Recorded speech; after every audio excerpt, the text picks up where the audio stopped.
Hi, I'm Sarah Pavlacek here with Northwood University women's softball coach Meaggan Pettipiece. Coach, thanks for coming here today. Thank you for having me. We are doing a season preview of the 2015 softball season. And just to kick the things off, let's hear a little bit about last year's team. You finished 5th in the GLIAC, one day, so 2 games away from possibly finishing 2nd in the GLIAC. Talk about your thoughts on last year and some of the players that were prominent players for last year. Last year we graduated 6 young players, and 4 of them were starters on the infield, which are key positions, obviously. Stacy Klinowski at shortstop, Sam Zaborowski at first base, and Natalie Lampman playing third. With those, going into this year, it's going to be a lot different as far as the veteran players that had been there and the success that we've had with them on our defense going into this year. So looking at the newcomers from this year, either transfers or freshmen, do you see any newcomers that are looking to take some of those roles? Yes, Dani Bartosic is coming in to fulfill our shortstop position. Everyone calls her Mini Stacy, and she's doing a fantastic job gelling with the team, working well with Ashley Lynn at second base, who is a sophomore on the field this year and has already shown to be a predominant player at being so young.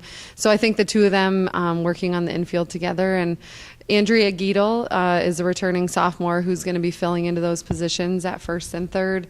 And Lindsay Obremski, one of our senior catchers this year, will also be filling in and playing that first base position as well, so we can move some things around and have the most dominant lineup we can have. Sounds like you have a pretty young infield moving into this season, but I mean, Stacy Klinowski, Mini Stacy Klinowski, those are pretty big shoes to fill. What are you looking at for the current workouts, your indoor performances, and your practices leading up into the season? Are you actually seeing some of those actually fall into place? Yes, we've really tried to break things down right to the bare minimum so we can have a solid core going into this year. With our returning battery coming back, Madison Sebald on the mound and Lauren Look and Lindsay Obremski behind the plate, I think that we're going to have a nice core to build that defense around. So I think if we bring our A game and really use those fundamentals to keep it simple, so those freshmen and younger players can gain some confidence, I think there's a lot of really good things that can happen. And one of the ways that you can do that is having some early season, maybe Florida trip, the Florida trip that you take every year, something to build team chemistry, but yet also build some experience. Is that something that you're looking for, the experience and the chemistry down in Florida? Yes, I think you always get a little bit of both. Everyone's learning the new players and trying to learn the team chemistry side of things. They get to know each other because they're living with each other every day at that point. And we're going to be facing some really tough competition right from the get-go. So the girls know that competition and vying for positions is going to happen as soon as we get down to Florida. Looking at your coaching staff, looks like you have a little bit of adjustment made in your coaching staff this year. You have Sam Zaborowski, a senior captain from last year, now taking in of a graduate assistant role, and then also Coach Sovey transitioning into a full-time assistant. What is that looking like for you? So far, it's been fantastic.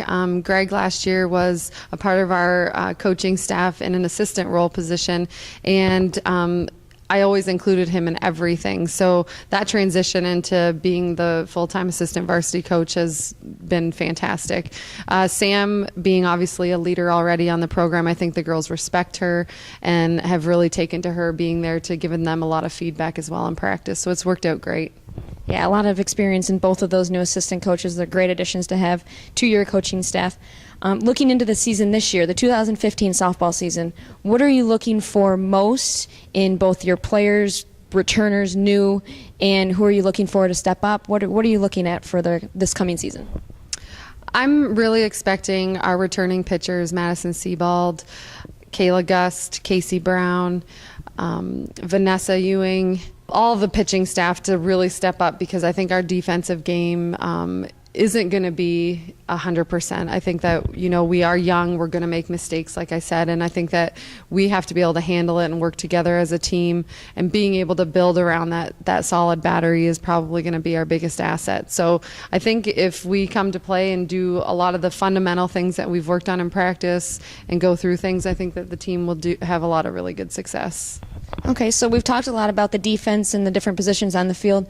You also lost, like we said, Stacy Kanowski and Sab Zaborowski were two of your biggest hitters from last year. What are you looking at? Do you have any secret arsenal coming in to not replace them, but kind of fill those spots this year? Yeah, I think that, even allowing some of the other players we've had have more of a consistent role might also, increase their consistency at the plate. Jessie Tostred, one of our solid outfielders, and Haley Diavalar, both made solid impacts last year, and I think they're going to do the same this year with leadership on the field. Jenny Wantorsic is actually going to be able to play this year, and she has a solid bat that hopefully is going to come through for us a lot. I think the nice thing is we do have girls that have showed consistency and will be able to get out there this year and hopefully make up for those losses in those areas of the hitting, because it was a huge hitting group that we did lose. Right. Well, Coach Pete, thanks for joining us.